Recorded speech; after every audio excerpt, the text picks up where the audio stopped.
Megan Hicks of I Run Far. I'm with Courtney Dauwalter. She's the champion of the 2019 Madeira Island Ultra-Trail. Hi. Hey. What are you doing here? Just hanging out. Right. Yeah. Congratulations on your win yesterday. Thank you. Thanks for being out there. You're welcome. It was fun. How's it feeling right about now, about a day after your victory? Good, yeah. It feels like almost a lifetime ago. That was just yesterday. Yeah. A lot of things have happened, but also nothing. Just getting moving again. Yeah. Yeah, that's my next question is how is everything feeling today? Pretty good. Like Once I'm moving. If I'm sitting too long, then everything, forget about it. Just stay moving. Yeah, stay moving. 71 miles and what was that, like 24,000 feet of climbing, something a lot. like that? Yeah. Yeah, you got to feel that a little. Yeah. Especially Walking downstairs and down little hills, I got to just go straight leg.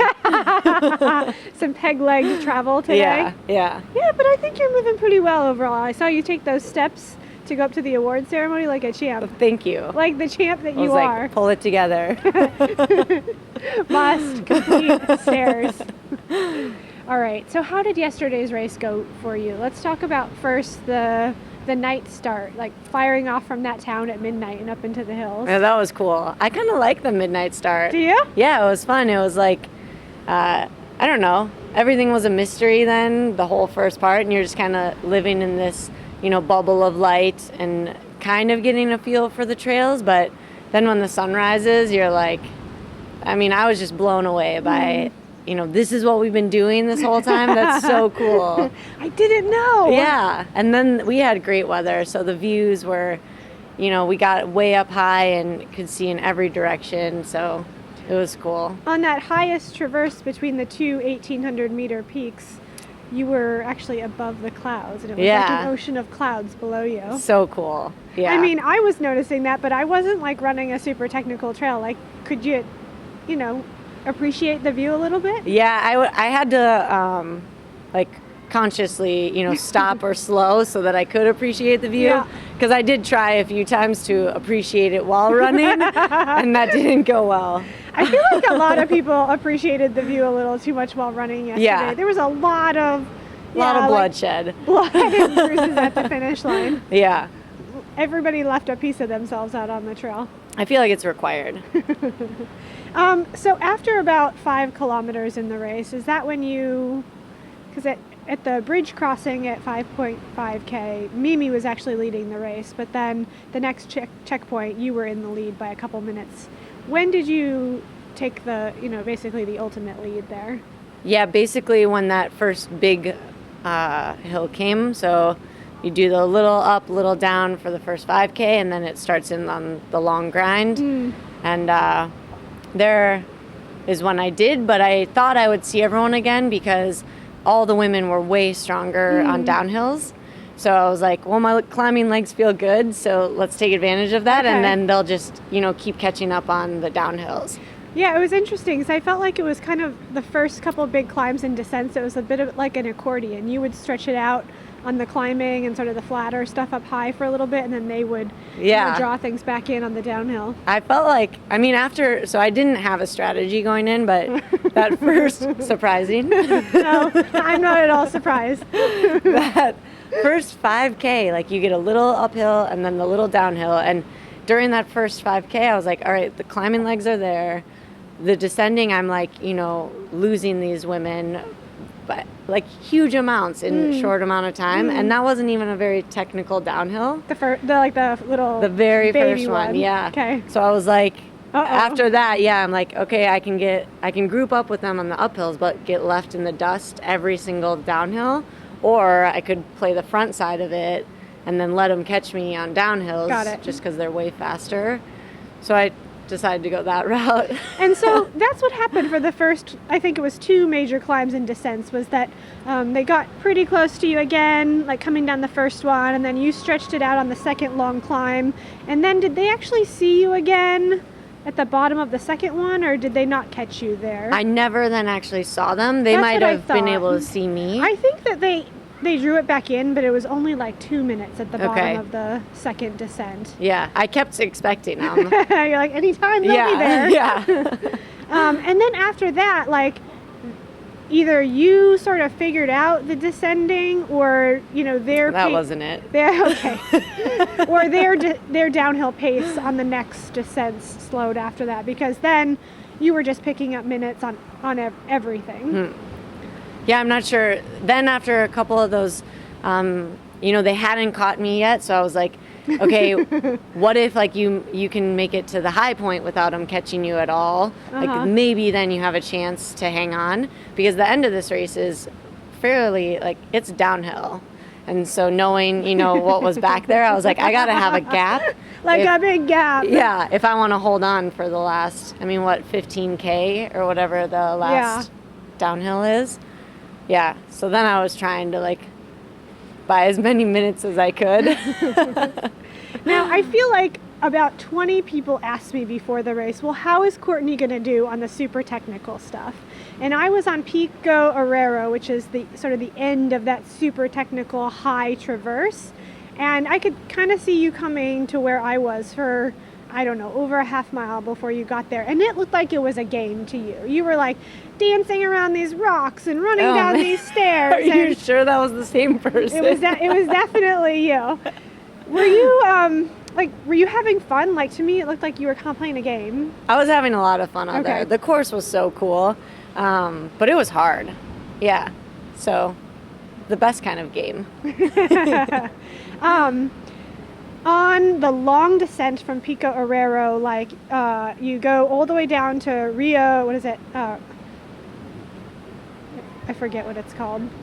After that. Riviera Brava, something like that. Yeah. And then you make one last climb, and then it's like boom, like down. There was one runner who was gaining on you for some time, Katie Scheid. Yeah, amazing. She was pushing the downhill pretty hard. Yeah, well, and she was one of the ones at the very beginning who had blown past me. Okay. So I knew she was a strong downhill runner. And my husband, Kevin, was, meeting me at the aid stations where he could crew. And at one point I had like 24 minutes. And then after a little downhill stretch, then suddenly it was like 10 minutes or whatever, 12 minutes. I was like, oh no.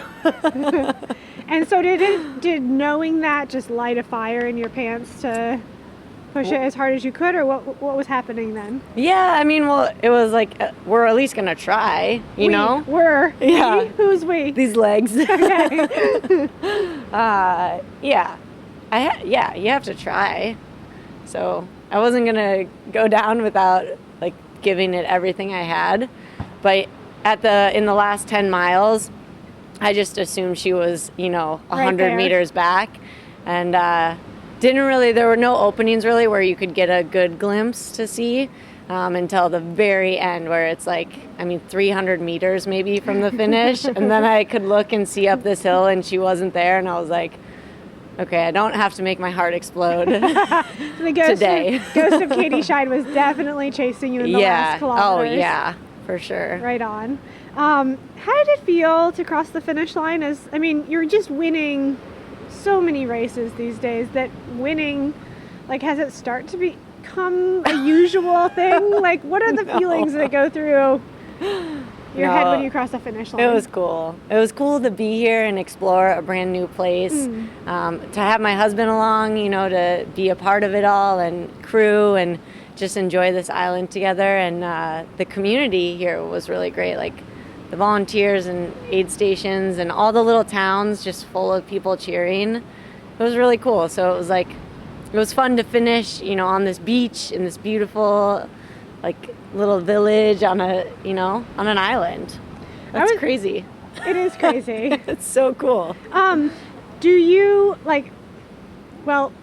okay, I was gonna maybe not ask this, but I feel like it's just gonna come out. I feel like you shouldn't ask it then.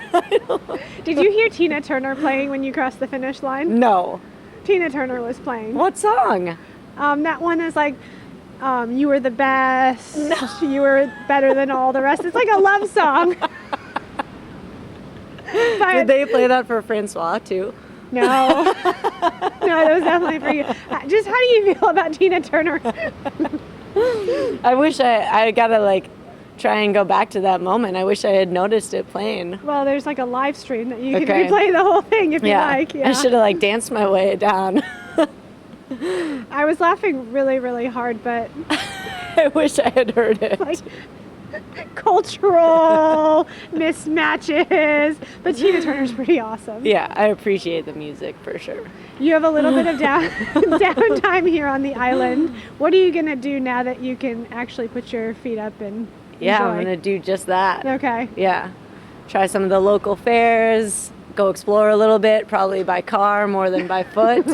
And yeah, try and enjoy all the hours we've got left here.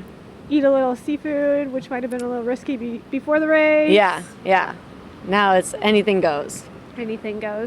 Well, congratulations to you Thank you. on your win of the Madeira Island Ultra-Trail. Thank you for covering it. And I think we next see you at Hard Rock in a couple months. Yeah, see you there. See you there. Oh, guess what? It's time for a bonus question. What? All right, so I don't know who to credit for this because I saw it through the ridiculous number of notifications that we had on social media yesterday. So I hope whomever came up with this identifies themselves so we can properly thank you. But somebody defined a new word for your shorts yesterday. Oh, go on. And they're called short knees now. How do That's you cool. feel about that? Yeah, I'm good with it. That's fun. But in all seriousness, I feel like your shorts are advancing because... What'd you think of the double color? Well, no, I want to ask you what you think of them because this was a debut for these particular shorts. Yeah. I love them. Yeah? They're like a joker. Yeah. You know? Your whole outfit was very color coordinated yesterday. Yeah. Like the color blocking was like that game was pretty on there. Like 10 out of 10, you think? 10 out of 10, I might go like 11 out of 10 or something. But there are like, were those just newly designed shorts for you? Yeah. Okay, and there's a cool like mesh panel in them and maybe some like compression shorts underneath. Yeah. Yep. Got to get it breathable, but still discreet. And so is this something that you have been working on with Solomon? Yeah, I just emailed him. I said, breathable but discreet. And that's what they came up with. Yeah, I've been working on getting some like wilder colors, but double, pretty standard Solomon colors is a win. Yeah. I think. And so how did you feel about the short knees yesterday? Loved them. Yeah. Yeah, they performed great. Awesome. Thanks.